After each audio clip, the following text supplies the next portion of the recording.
Welcome in, everybody. We're diving deep today into the world of personal finance. But don't worry, we're not going to be crunching numbers or talking stock tips, no way. Today's all about the psychology of money. You know, how our emotions and our minds, actually, they kind of shape our financial choices sometimes. And we've got a fantastic guide for this journey. We're using Morgan Housel's book, The Psychology of Money. Yeah, that's a good one. That's right. We're talking about understanding the human side of money, all those factors that influence how we earn it, how we spend it, save it, invest it, all that stuff. And sometimes they're a little less obvious. So are you saying that to be good with money, you don't have to be like a math whiz? Well, that's exactly what Housel says. Yeah. Financial success, it's not so much about being great at math, Mm-hmm. you know. It's more about mastering those kind of like soft skills, the things we maybe take for granted a little. Flush skills, like what?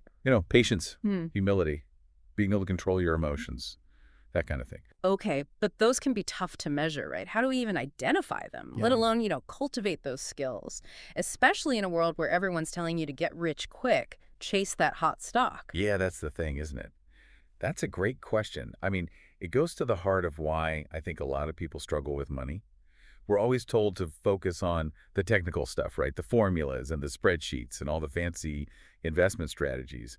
But we kind of neglect the psychological stuff, the foundation.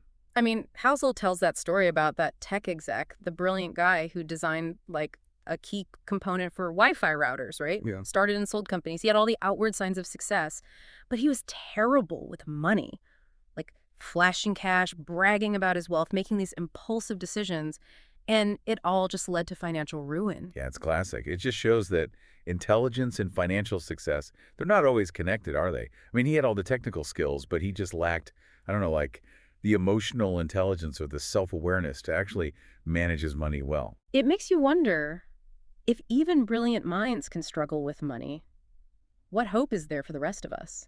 Well, that's where this whole psychology of money thing comes in. Like Housel reminds us, we all bring our own baggage to these financial decisions, right? Right. Our personal experiences, how we were raised, our culture, all of it. And think about it, 401k, Roth IRAs, even retirement planning. These are all pretty new concepts when you think about it, right? Yeah, they are. We're all kind of figuring this out as we go. Exactly, exactly. And that means it's okay to admit that we don't have all the answers.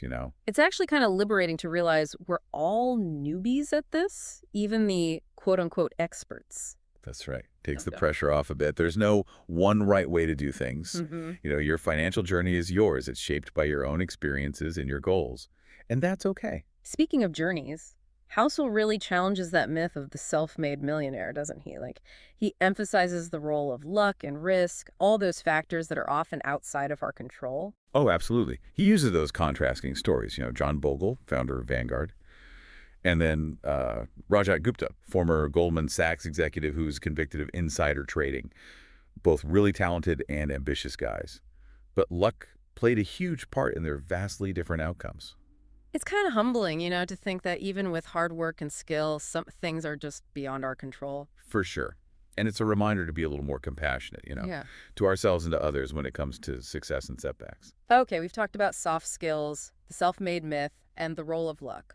But what about, like, the magic of compounding? I love that topic. Housel uses Warren Buffett as a prime example, right? Oh, he does. And, Buffett's success, it's not just about him picking the right stocks. It's about consistent investing for over 70 years. That's a long time. 70 years. Wow. Yeah, right.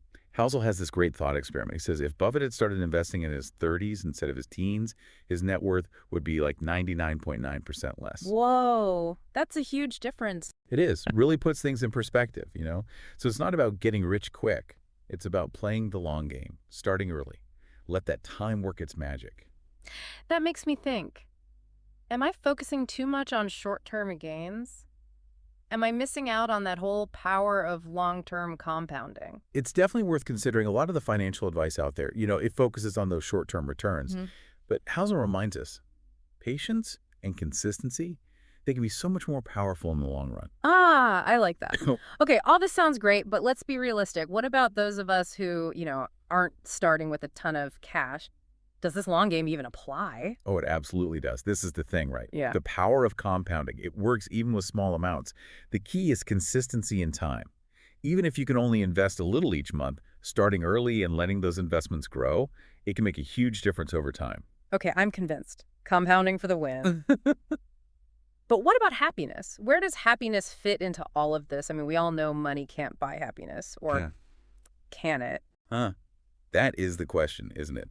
And it's a great question. Housel explores this in depth. He argues that actually those endlessly rising expectations, those can be a trap when it comes to happiness. He even has a little equation. Happiness is results minus expectations. So if our expectations are always like higher than our results, we're setting ourselves up to be disappointed. That's right, yeah. You know that saying, comparison is the thief of joy? You could always find someone richer, more successful with a bigger house, all that. The key, I think, is defining what enough means to you. Okay, so then how do we do that? How do we define enough in a world where everyone's telling us what we should be striving for? How do we stop comparing ourselves, find contentment with what we have, not what we think we should have? Well, Housel suggests focusing on your own values and your priorities. What truly makes you happy? What are your non-negotiables when it comes to your lifestyle and well-being? I think by aligning your financial choices with what really matters to you, you can create a sense of fulfillment that's not dependent on, like, keeping up with the Joneses. Okay, so it's about creating a life that feels rich and meaningful, regardless of your actual net worth. Exactly. It's about recognizing that true wealth isn't just about money. It's about control over your time, your choices, your life, all of it. And about using your financial resources, whatever those may be, to support the things that bring you joy and make life more fulfilling. I see. I see. It's all starting to fit together now. It's not just about making the quote unquote smart financial decisions.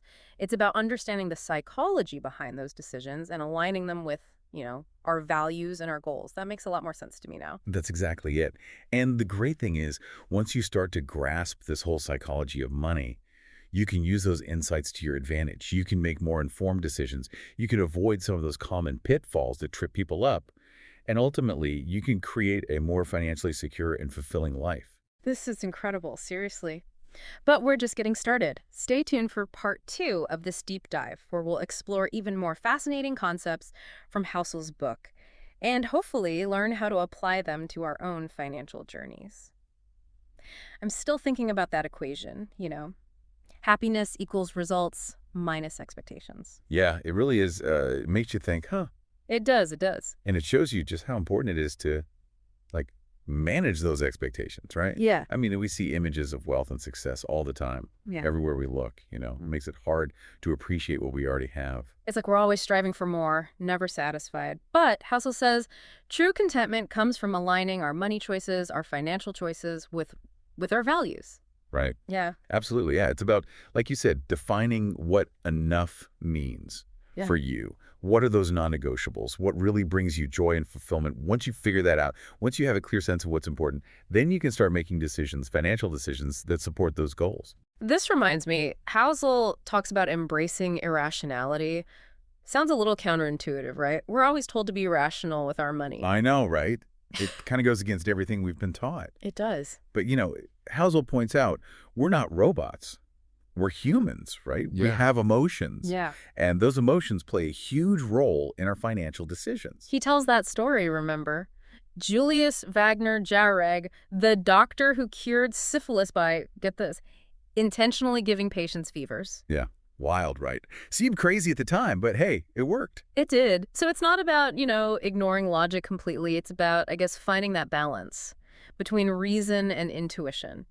That makes me think about that time I decided to invest in that small startup. Everyone thought I was nuts, but there was something about their mission that just, I don't know, it just resonated. What? Well, it turned out to be a great decision. The company, it just took off, and my investment paid off big time. Of course, not all my gut decisions have worked out that well, but it reminds me sometimes it's okay to trust your instincts. That's exactly it. That's the point Hull's making. It's not about being reckless. It's about recognizing those emotions. They can give you information a spreadsheet can't capture. That's a good point. And, it all ties back to that idea of risk tolerance, right? Oh, yeah, definitely. Some people, they're fine taking big risks. Others, they're more cautious. Yeah, exactly. Risk tolerance is huge when it comes to making financial decisions. Yeah. I mean, it's about knowing how much volatility you can handle, financially, but also emotionally. Okay, so how do we figure out our own risk tolerance? Is there some kind of test or something? It's more about introspection, like really looking inward and being honest with yourself. How have you reacted to, like, those financial ups and downs in the past? Mm. You know, do you panic and sell everything when the market dipped? Or did you stay calm, ride it out? Last downturn, I definitely felt a little panicky, I'll be honest. I didn't sell anything, but I was checking my portfolio way too much, like constantly. Oh, yeah. Totally normal reaction. Happens to, even seasoned investors. The key is understanding how those emotions, how they affect your decisions. Mhm. If you're prone to panicking, maybe a more conservative approach is better for you. Makes sense. Knows, yeah. It's not about trying to be someone you're not. It's about finding a strategy that works for you, that aligns with your emotional capacity, not just like chasing the highest returns. Exactly, exactly. Matching your investment strategy to your personality and how comfortable you are with risk. And remember, risk tolerance can change. Over time, I mean, as you gain more experience, as your financial situation changes, all of that. Okay, so understanding my risk tolerance, that can help me make like smarter investment decisions. But what about when things just, go wrong? Even with good planning, life throws you curveballs. Yep. Also talks about this margin of safety. Oh, yes, this is so important. Margin of safety is like that buffer, that cushion, to absorb those unexpected financial hits. So it's not just about avoiding risk entirely. It's about, I guess, having a plan to manage it, kind of like a backup parachute in case the first one fails to open. Perfect analogy. Housel uses the example of a bridge, Yeah. designed to hold way more weight than it will ever actually carry. That extra strength, that's the margin of safety. It gives a peace of mind. The bridge can handle that unexpected stress. Makes me think about all those unexpected expenses, car repairs, a medical bill, a leaky roof, that kind of stuff. Always seems to pop up at the worst time. I know, right? And those are the things that can really mess up your finances if you're not prepared. Having that margin of safety, whatever it looks like for you, an emergency fund, a diversified income stream, or even just living below your means, it can make all the difference in the world. So how much margin of safety should we aim for? Is there like a magic number? It really depends on your own situation, your risk tolerance, all that. But the key is to have something. Even a little bit of a buffer can help you weather those financial storms when they hit. Okay, margin of safety, check. But what about long-term planning?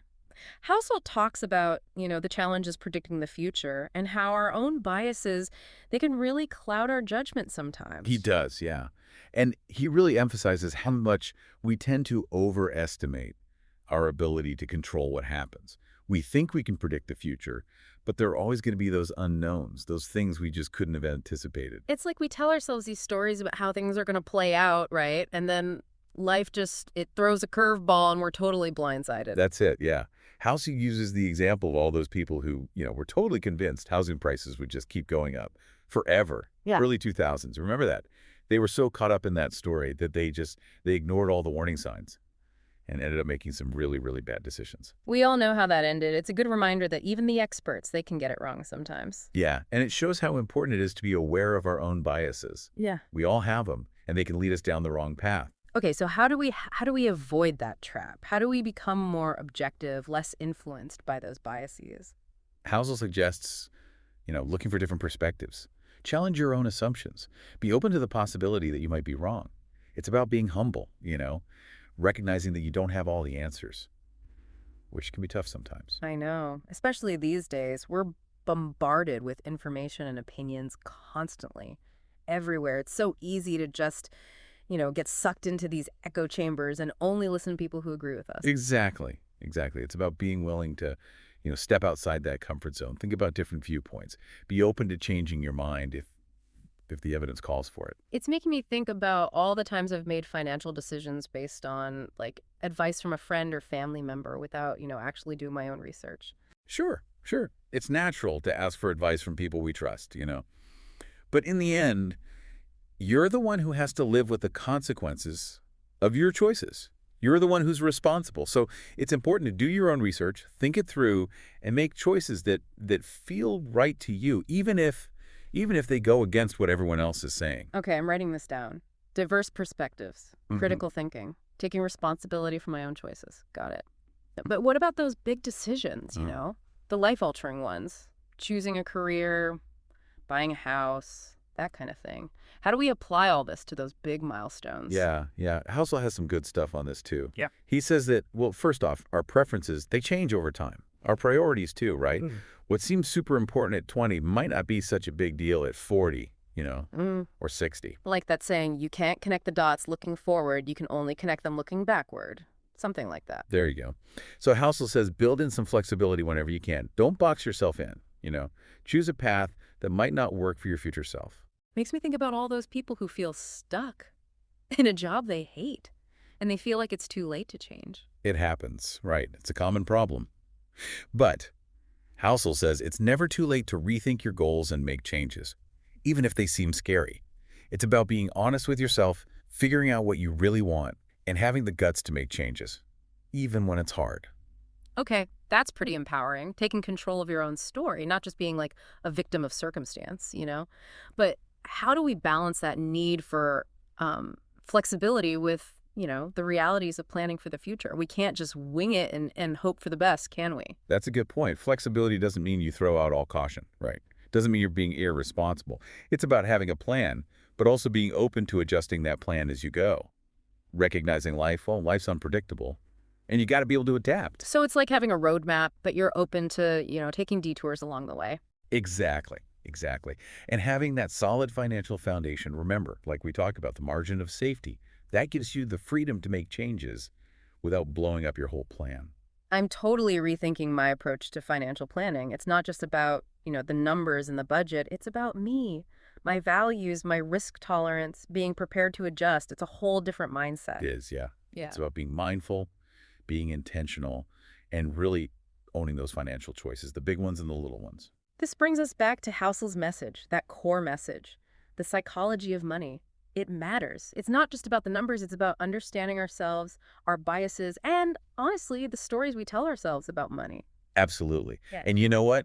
The more we understand those psychological factors, the better we can make decisions. Sound financial decisions. Decisions that align with our values and lead to a more fulfilling life. Love that. It's not about chasing someone else's definition of success. It's about creating a life that feels, authentic and meaningful to you.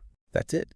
And realizing money is a tool, a powerful tool, I'll grant you that, but it can be used to create a life with purpose and joy and impact.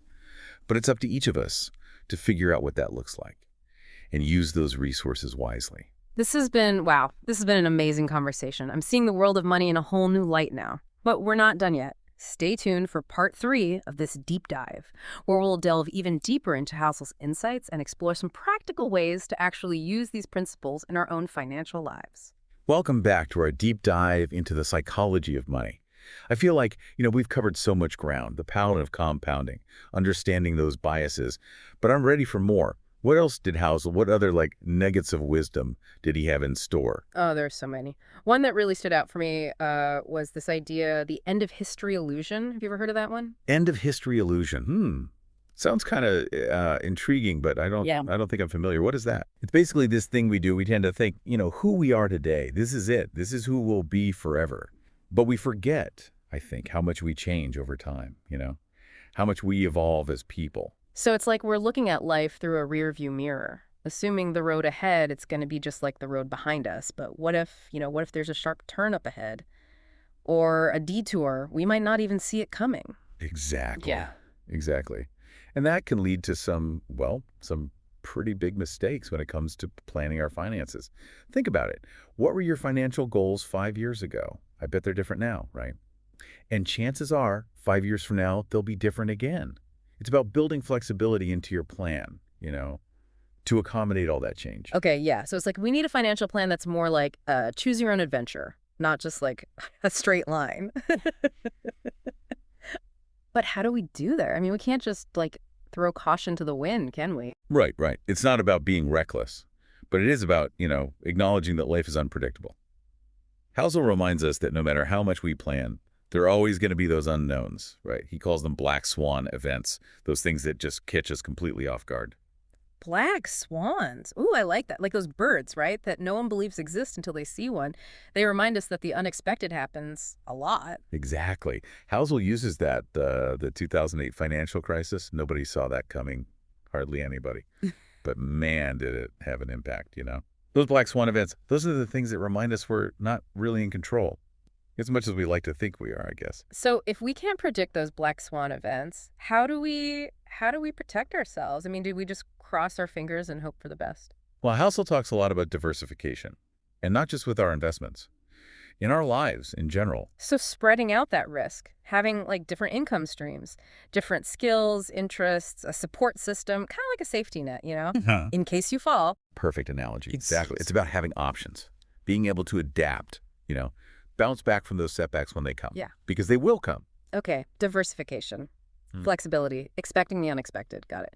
But what about, happiness? How does all this planning and stuff, how does it tie back to actually living a good life, a fulfilling life? That's the big question, isn't it? The million-dollar question. And Housel, he addresses this beautifully. He reminds us money's a tool. It's a means to an end, right? Not the end in itself. Yeah. True wealth, he says, it's about having control over your time, the freedom to do what matters to you, what matters most. So using your money to create a life that feels, authentic, Yeah. meaningful, not just about chasing after more, more, more. Exactly. It's about making choices, financial choices, that line up with your values, your priorities, not what society's telling you to do. Hmm. And it's about that feeling of, having enough, appreciating what you have, using your resources to build that life, that rich, fulfilling life. Man, this has been incredible. I seriously feel like I'm seeing money in a whole new light. But if you had to sum up all of Housel's wisdom, like one key takeaway, what would it be? Hmm, that's a tough one. But for me, it's that idea that no one's crazy when it comes to money. Wait, what? No one's crazy. But what about those people who, they make those decisions that just seem, I don't know, irrational, like spending everything on lottery tickets or racking up tons of debt for a fancy car they can't afford? I know, right? But Housel's saying everyone's choices when it comes to money, they make sense to them based on their own experiences, what they believe, their circumstances. So it's about understanding those stories, the stories people tell themselves about money. That's what shapes their decisions, right? Like we all have these different, I don't know, money scripts running in our heads, influenced by, how we were raised, our culture, all that. That's it. And instead of, judging those choices or dismissing people as crazy, try to understand where they're coming from. What are their motivations? Try to see the world through their eyes. Wow, that's a big shift. It's about empathy, compassion, recognizing everyone's journey is different. And honestly, I think it's a reminder that we can learn something from everybody, even the people whose choices, seem kind of baffling at first. Exactly. Always something to learn, even if it's what not to do. But the goal is to be more aware of, our own financial psychology, our own biases or blind spots, so we can make better choices, choices that are in line with our values and lead to, a more fulfilling life. This has been amazing, honestly, this whole exploration of the psychology of money. I feel like I have a whole new, I don't know, understanding of money, not just how to manage it, but how to think about it, how to even talk about it, how to use it as a tool to build a life that I love. That's what it's all about. And remember, the journey doesn't end here. Keep exploring, keep learning, and keep asking those tough questions. The more you understand yourself, the more power you have to create the future you want. The financial future, but the future in general, really. Thank you so much for joining us on this deep dive. We hope this has given you some new insights and a fresh perspective. Until next time, everyone.